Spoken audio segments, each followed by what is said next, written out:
Éric Firoud qui est avec nous. Bonjour, merci d'avoir accepté notre invitation. Nîmes en avant, c'est comme ça que vous avez qualifié votre liste.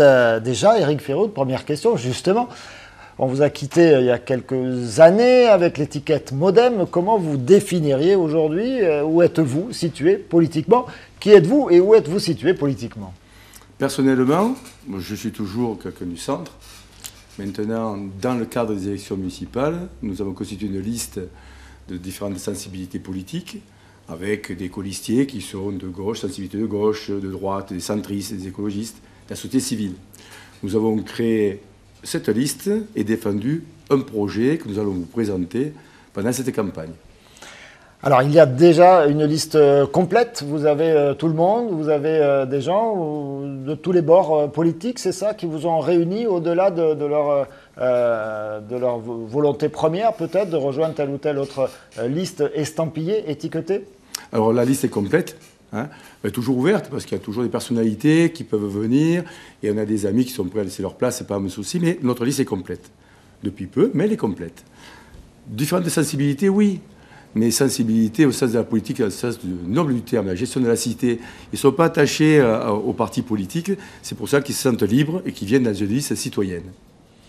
Éric Firoud, on a eu l'occasion de se rencontrer ces derniers mois. Vous avez beaucoup d'assurance. Vous avez garanti aux uns et aux autres que vous dépasseriez les 10% de voix. Alors si vous dépassez, si vous faites un gros score, qui prendrez-vous au deuxième tour, ou s'il y a des gens devant vous, qui rejoindrez-vous? Nous sommes indépendants, nous sommes citoyens, nous défendons un projet. Donc on verra au deuxième tour quels sont ceux de droite ou de gauche qui se rapprochent le plus de notre projet. Ça veut dire que si demain Jean-Paul Fournier vous fait une proposition, s'il est qualifié pour le deuxième tour, il vous fait une proposition, vous l'écoutez?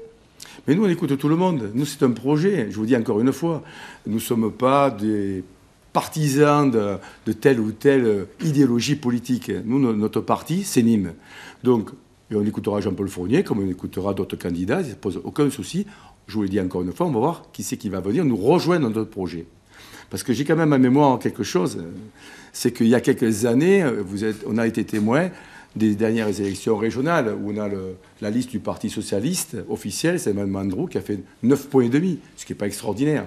On a en mémoire, il y a quelques années... Éric Firoud et Georges Frêche, même combat, vous vous situez dans il y a de la similitude. Le même registre? Il y a de la similitude. Ce n'est pas Paris qui va décider ce qui va se passer à Nîmes. Il y a de la similitude. Je suis un homme libre, j'ai foi en ce que je fais, et je suis en train de vous dire qu'aujourd'hui, il y a beaucoup de citoyens qui en ont assez des partis politiques, qui ne croient plus dans ces partis politiques, tout simplement parce qu'ils ont été déçus.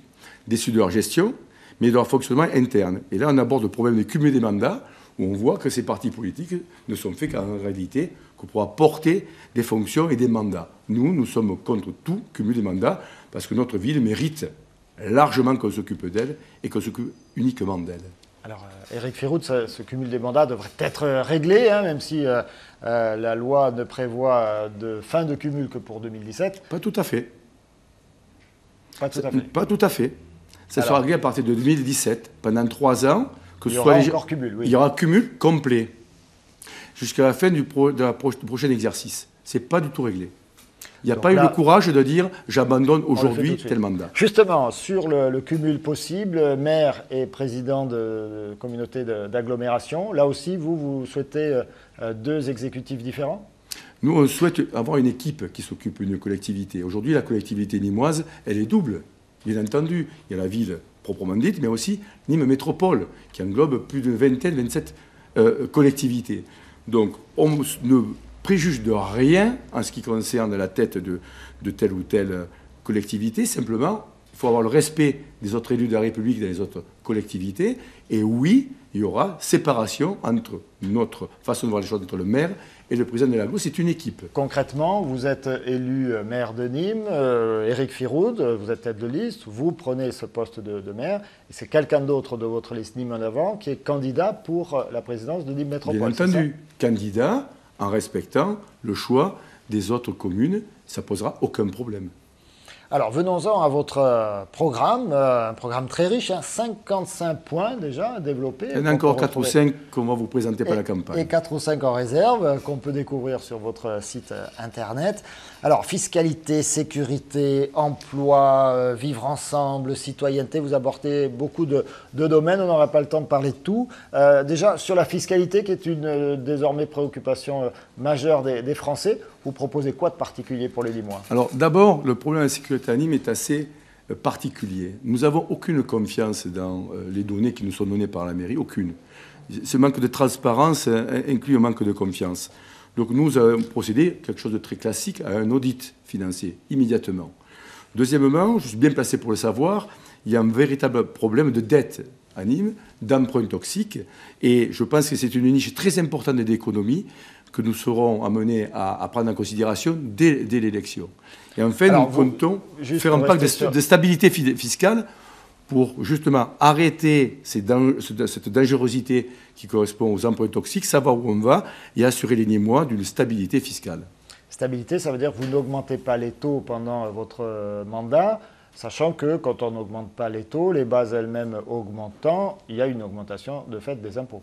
Alors, quand j'entends le maire sortant dire qu'il va diminuer les impôts, je trouve qu'on retrouve encore ce qu'on n'aime pas dans les partis politiques. On retrouve, il n'y a que la promesse n'engage que ceux qui l'entendent. Parce que c'est ça ce qui se passe. On entend diminution d'impôts, on entend doubler la police, doubler l'homme caméra, créer un musée humanitaire à 80 millions d'euros, faire des travaux et on double et on diminue la fiscalité. Il n'y a pas de confiance de ma part dans ces annonces-là. On n'annonce rien, on vous dit simplement qu'on va vous mettre le nez dans les comptes et on rendra transparent le résultat. Et c'est au conseil municipal de décider ce qu'il va faire. Mais ce n'est pas possible aujourd'hui de dire, en toute honnêteté, voilà ce qu'on est capable de faire facilement dans cette ville. Alors vous avez parlé là, des emprunts toxiques. Vous êtes dans une démarche là, contre la mairie de Nîmes. Il y a eu un premier jugement au tribunal administratif à Nîmes, c'était il y a quelques jours, qui vous a débouté. Vous remettez ça, vous continuez, vous avez fait appel? Alors on a fait appel, bien sûr, mais c'était prévu. Sachez que lorsqu'on se retrouve au tribunal administratif, l'avocat de la ville a dit si les résultats ne conviennent pas, nous ferons appel. Bien entendu, dans un sourire général, nous avons dit la même chose, nous faisons appel. Par contre, ce qu'il y a de très intéressant, c'est que les délibérations sont toujours illégales. On a été débouté non pas sur le fond, mais sur la forme. Aujourd'hui, nous avons tous les éléments. Donc nous faisons appel, bien entendu, de cette décision, mais il y a d'autres actions en justice que nous allons mettre en place dans les jours à venir. Sachez que les économies que nous pourrons faire sur ces emprunts toxiques sont considérables. J'en donnerai dans les prochains jours la somme exacte. Alors, parmi vos 55 points, la sécurité, autre préoccupation majeure, surtout quand il s'agit de la gestion de la ville. Alors tout le monde fait assaut de promesses, plus de police municipale, peut-être une police d'agglomération, plus de vidéosurveillance. Vous êtes dans cette logique-là également de renforcement des moyens? Alors, il faut être clair.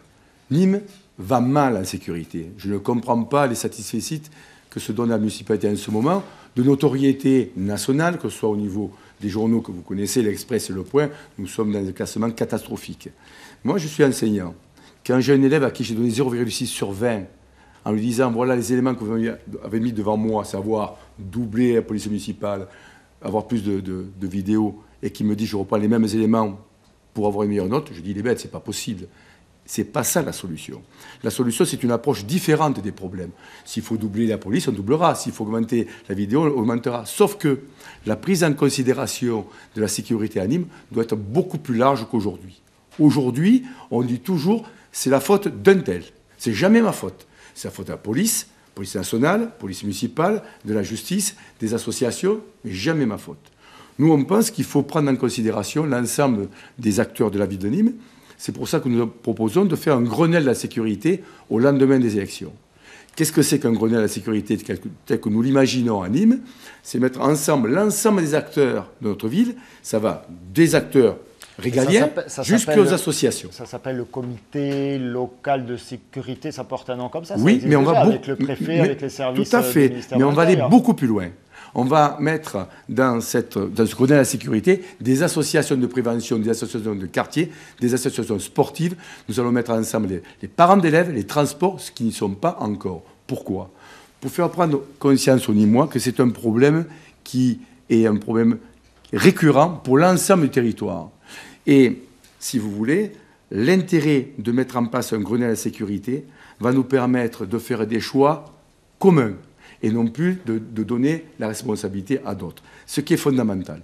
Nous allons faire une deuxième chose, la police intercommunale, ce que vous avez cité, d'agglomération, de métropole. Oui, nous sommes favorables. Pourquoi ?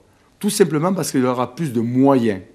Les moyens, vous savez que lorsqu'on donne une compétence à l'agglomération, il y a 20 ou 30% financièrement d'aide et de moyens supplémentaires. En amenant la police intercommunale à ce niveau-là, elle aura plus de moyens, d'autant plus qu'on va s'attaquer aux incivilités et la petite délinquance qui ne s'arrête pas aux frontières d'une commune. Sur l'emploi, vous avez également un programme sur l'emploi. Qu'est-ce qu'aujourd'hui une municipalité, un maire peut vraiment faire pour redresser la situation de l'emploi? On voit à quel point c'est complexe pour tous, quel que soit le niveau de l'institution. Alors, on peut faire beaucoup de choses. D'abord, prendre ses responsabilités. Alors, qu'est-ce que ça veut dire prendre ses responsabilités pour une commune? C'est donner du sens à la politique, du sens à l'action. Ce n'est pas faire une politique à 3 ans, 4 ans, 5 ans. C'est de faire une politique à 10, 15 ans. Donner du sens et un devenir à notre ville. Nous pensons que l'emploi est la solution. Tout sera axé sur la création d'emplois.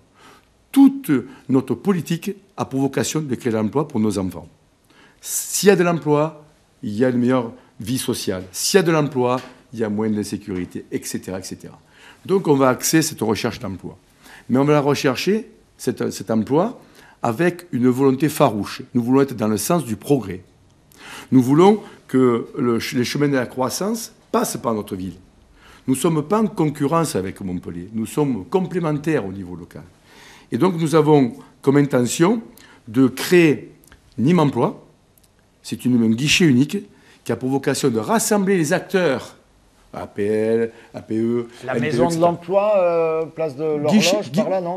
On réunit l'ensemble des acteurs. Non, ça, c'est pas bon. Est-ce que vous savez que à la NPE, par exemple,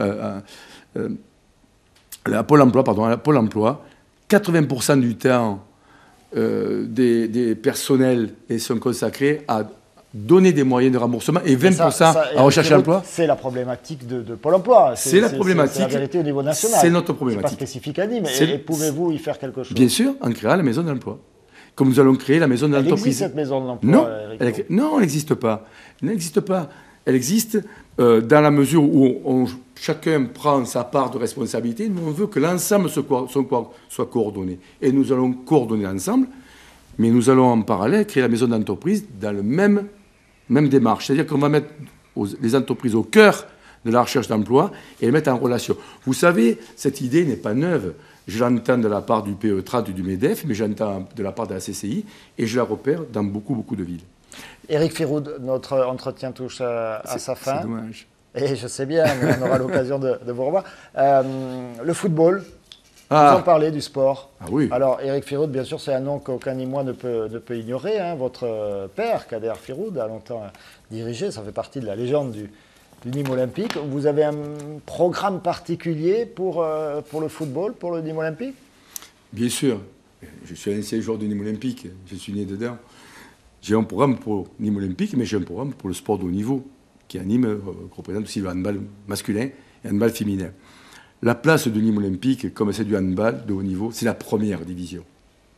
C'est la première division. Alors vous avez dit que vous étiez joueur, mais vous n'allez pas rechausser les crampons, hein, à chaque période, à chaque âge. Hein. C'est dommage. Non, je plaisante. Mais si vous voulez, je connais les moyens, je connais l'histoire du club, je sais ce qu'il faut faire pour que Nîmes retrouve la première division. J'aurai l'occasion pendant la campagne d'en parler. Mais d'ores et déjà, une piste incroyablement facile à faire, c'est de regarder ce que font les voisins. Montpellier. Le sport de haut niveau est une compétence de l'agglo. Il a fallu beaucoup d'argent, beaucoup d'investissements. Exactement. Très longtemps. Exactement. 20 clubs en première division. 20 clubs en première division. Nous, il faut que le sport de haut niveau soit de la compétence de l'agglo. Qui on a comme sport de haut niveau? 2 sports. Handball, garçons et filles, et football. Tant qu'il n'y a pas un sport qui atteint le monde du professionnalisme, il n'est pas dans le sport de haut niveau. C'est pour cela que l'intérêt... Donc le transfert à l'agglo, pour donner plus de moyens. Plus de moyens, mais il y a d'autres pistes que je dévoilerai pendant la campagne. Mais c'est première division. De vous y retrouver. On a bien compris l'objectif.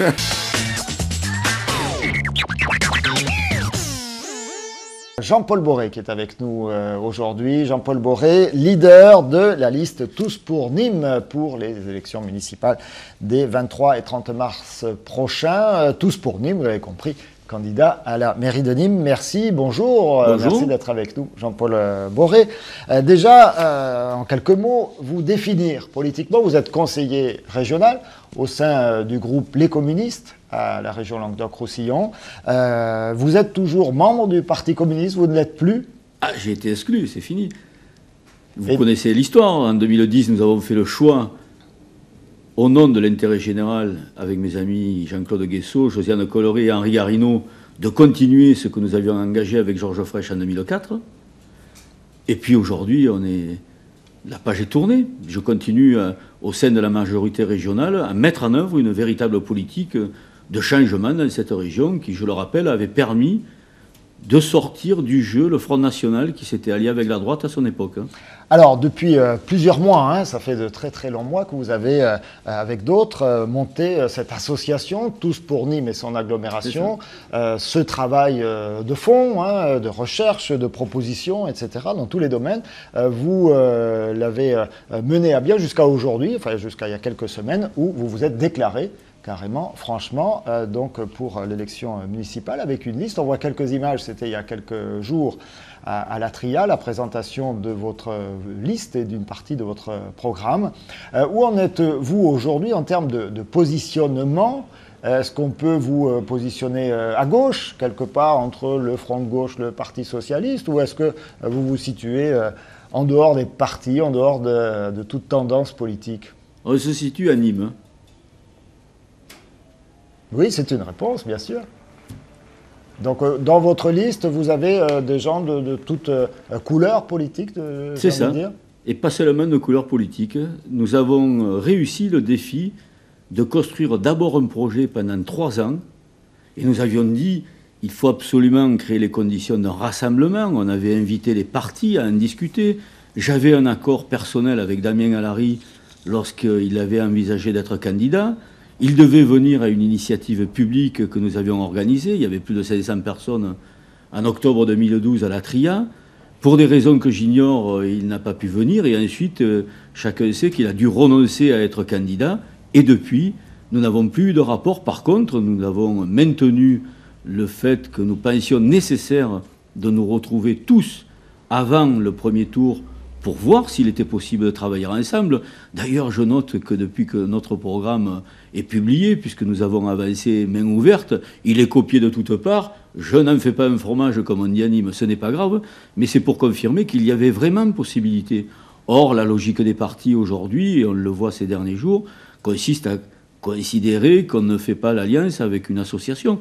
Je le regrette fortement, et donc nous avons été au bout de notre logique. Aujourd'hui, nous avons constitué une liste que je présenterai le 21 février à 18h30 à Holiday Inn.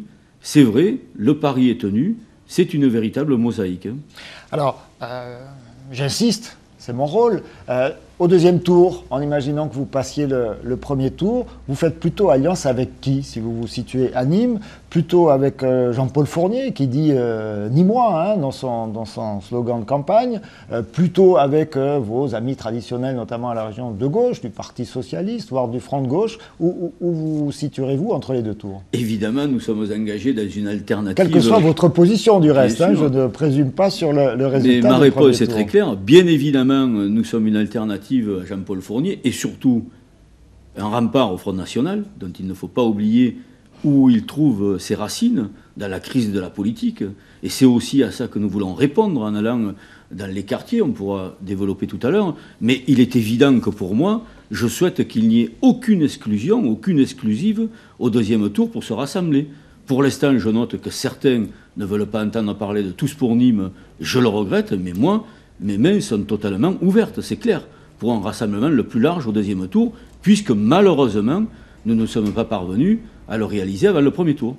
Y compris avec vos anciens amis du Parti communiste ici, qui semblent faire de votre cas un point de crispation particulier. Mais bien évidemment, j'avais d'ailleurs proposé au régional, malgré les moins de 10% qui avaient été faits, mais la possibilité de s'unir avec la liste Tous pour le Languedoc-Roussillon, ça avait été refusé, mais vous voyez, je suis sur une constante, je suis pour le rassemblement de toutes les bonnes volontés. Jean-Paul Boré, on va venir au programme. Dernière question un peu politique. On sait aujourd'hui que beaucoup du pouvoir, beaucoup de moyens sont concentrés au niveau des agglomérations, des communautés d'agglomération. On a des positions très diverses. On a du côté de Jean-Paul Fournier l'engagement d'un soutien à Yvan Lachaud pour la présidence de Nîmes Métropole. Vous êtes élu maire demain, vous êtes également candidat à la présidence de Nîmes Métropole, ou vous avez dans votre équipe quelqu'un qui est destiné à ça? Ce sont des questions qui demeurent ouvertes. On n'a pas discuté de place au sens classique du terme. Nous avons une ambition pour Nîmes, bien sûr pour l'agglomération. Moi, ce qui est sûr, c'est que je m'oppose à tout cumul de mandats. Donc, si je suis maire, le lendemain, je démissionnerai du conseil régional. Nous avons d'ailleurs tous signé, les candidats, une charte éthique qui nous engage en ce sens, avec d'autres éléments qui, notamment la probité, notamment le respect du projet, la lutte contre les discriminations, tout cela nous l'avons signé. Pour moi, c'est clair. Si je suis élu maire, je me consacrerai à cette seule fonction et j'annonce que je ne serai candidat à aucune autre élection. Pour moi, être élu à un moment donné n'est pas un strapontin ou un piédestal pour se lancer vers d'autres horizons. Donc vous êtes élu maire demain, vous n'êtes pas président de Nîmes Métropole. Ça, c'est autre chose, nous en discuterons. La fonction de Nîmes Métropole, elle dépend du fait qu'on soit maire ou pas. Pour l'instant, la question reste totalement ouverte parce que, précisément, j'envisage le rassemblement de tous. Si le fait que les électeurs me placent devant au premier tour, j'assure désormais, je l'ai déjà dit dans mes discours, que les gens qui composeront la liste du deuxième tour, pour moi, seront considérés à part entière membres de la majorité si nous gagnons. Donc pour moi, il me semblerait bien trop tôt de dire qui sera le président de l'agglomération, comme le président de la métropole à l'Est, Nîmes. Alors, on vient à votre programme. Vous mettez en avant vraiment l'aspect développement économique. On va parler également du tourisme, mais le tourisme est une économie, est au cœur de l'économie, particulièrement dans notre région. Alors, quelle solution en termes économiques vous pensez détenir pour faire sortir Nîmes de cette impression de léthargie que certains véhiculent parfois? Je partage votre mot. Je pense que Nîmes doit se doter d'un projet global à plusieurs décennies, tout en prenant des mesures immédiates pour que tous les quartiers de Nîmes soient traités sur un pied d'égalité. Et je pense que plus tôt on le fera, mieux on engagera la population à soutenir un tel projet. Je pense qu'aujourd'hui, il y a plusieurs dossiers en cours qui sont complètement détachés d'un projet général. Et je pense qu'avec la région, avec le département, avec l'État, avec l'Europe, Nîmes doit devenir une capitale. Et je pense que Nîmes, capitale de la romanité, je me bats, elle porte des valeurs. Je pense que rapidement, il faut aller vers le jumelage de nos deux aéroports. Je pense qu'il faut remettre en cause... Deux aéroports avec Montpellier, avec Montpellier, comme avec Georges Frêche, nous étions d'accord pour l'appeler Sud de France. C'est ainsi que je me bats aussi pour le contournement ouest de la ville, qui est une grande artère qui permettrait de désenclaver le sud par rapport au nord de notre ville, avec la déviation nord, mais également intégrer les quartiers Pissevin et Val-de-Gour, qui feraient partir d'un grand projet avec la création d'un quartier des arts vers le sud de Pissevin, avec la ZAD du Bois de Menteau qui est à l'ouest, qui permettrait d'avoir un grand ensemble du développement économique qui permettrait que Nîmes, dans la métropolisation avec Nîmes et Alès, joue sa carte de l'avenir. Ça, c'est complètement fondamental parce qu'on s'aperçoit que la métropolisation consiste aujourd'hui à aspirer tous les fonds vers Montpellier. Et je crois aussi que d'avoir engagé toutes nos finances vers le centre-ville... C'est-à-dire les fonds de quelles institutions? Je souhaiterais terminer parce que je pense que nous commettons une erreur en centralisant toutes les finances de la ville vers le centre-ville. Ça ne permet pas un développement harmonieux de la ville. C'est pour ça que je pense que le musée de la Romanité doit être repensé.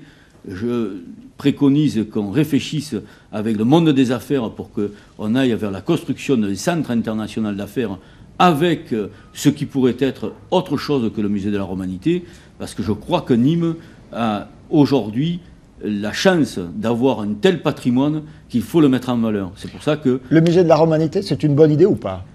Ce n'est pas une bonne idée en soi, parce qu'il y a déjà celui de Narbonne, qui est un musée régional. Il y a celui d'Arles. Ça veut dire que Nîmes ne doit pas exploiter sa dimension romaine? Si, justement, et je pense qu'un musée ne vise qu'un certain public. Il ne vise pas le grand public. Or, nous avons une richesse patrimoniale qu'il faut sortir des musées.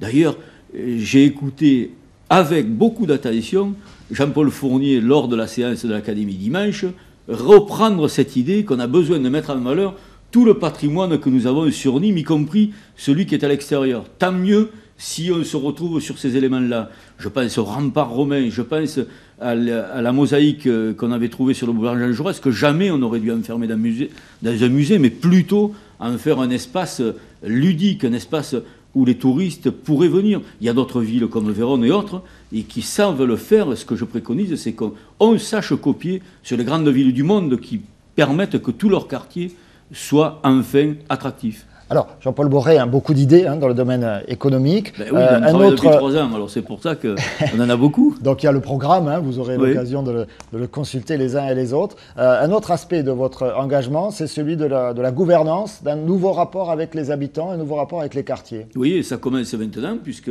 nous sommes en train de passer des contrats avec les habitants de quartier, sur la base du programme en général, mais avec des éléments spécifiques qui sont dans les quartiers. On a passé le premier au Mas de Meung, nous irons à Pissevin, à Val-de-Gau. En 2 mots, ça consiste en quoi? Ça consiste à vous vous engagez à investir dans le quartier, et en contrepartie, vous demandez quoi? On demande que ça soit en confiance, construit, orienté avec les habitants et géré avec les habitants.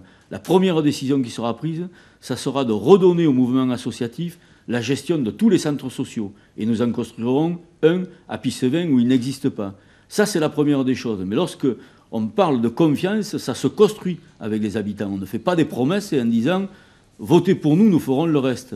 Donc, en contrepartie de cet engagement que je vais prendre avec les habitants, je souhaite que les jeunes, le mouvement associatif, les habitants, considèrent que ces équipements, nous allons les construire ensemble sur la base de la concertation et qu'ils seront sous leur contrôle ensuite avec les services municipaux. C'est une nouvelle façon de gérer et de s'investir dans les quartiers. Tout à fait. Et c'est dans le même esprit que je m'engage à ce que les questions de sécurité soient complètement au cœur de la gouvernance, puisque si je suis maire, c'est moi qui aurai la question principale de la sécurité, puisque c'est du pouvoir du maire, en relation avec le préfet et le procureur, d'avoir ses responsabilités. Alors là-dessus, justement, quelques mots sur la sécurité. Là encore, quelles recettes vous proposez, quelles recettes nouvelles vous proposez?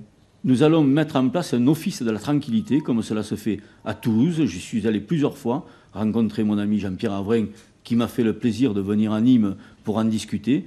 Cela consiste à être disponible 24 heures sur 24 avec des services que nous allons valoriser. Nous avons du personnel municipal très compétent à qui nous proposerons de se former, bien sûr sur la base de la concertation, pour que dans tous les quartiers, il y ait un office de la tranquillité relié à un poste local, mais bien sûr tout cela en coopération avec la police nationale, la police municipale qui sera concentrée sur ces tâches, permettant d'avoir une véritable confiance dans tous les quartiers. Certains l'appellent police de proximité, moi aussi. C'est vers cela que nous voulons aller pour qu'il y ait une véritable complicité entre les habitants et ceux qui ont le devoir d'assurer leur sécurité, leur tranquillité publique, parce que pour moi, c'est un droit absolu, la sécurité. On ne peut pas être laxiste.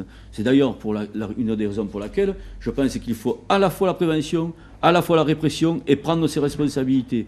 La ville aujourd'hui n'utilise pas les travaux d'intérêt général. Moi, j'utiliserai les travaux d'intérêt général en coopération avec le personnel pour que chacun soit responsabilisé. Et lorsque je passe des contrats avec les quartiers, je parle aussi de cette grande question. Un dernier mot, il nous reste 30 secondes. Vous parlez d'une charte de bonne conduite. Vous parlez de comité de veille citoyenne. Ça consiste en quoi, très concrètement? La charte de bonne conduite, je l'ai évoquée avec le refus du cumul des mandats. Le comité de veille citoyenne, c'est aussi une agence de développement économique au niveau de l'agglo, avec le soutien de l'Office du commerce, dont la compétence sera transférée à l'agglo. Et là, je m'en suis engagé auprès de la CCI. Et le comité de veille, c'est un organisme qui permettra d'évaluer en permanence la mise en œuvre du programme sur lequel on se sera engagé.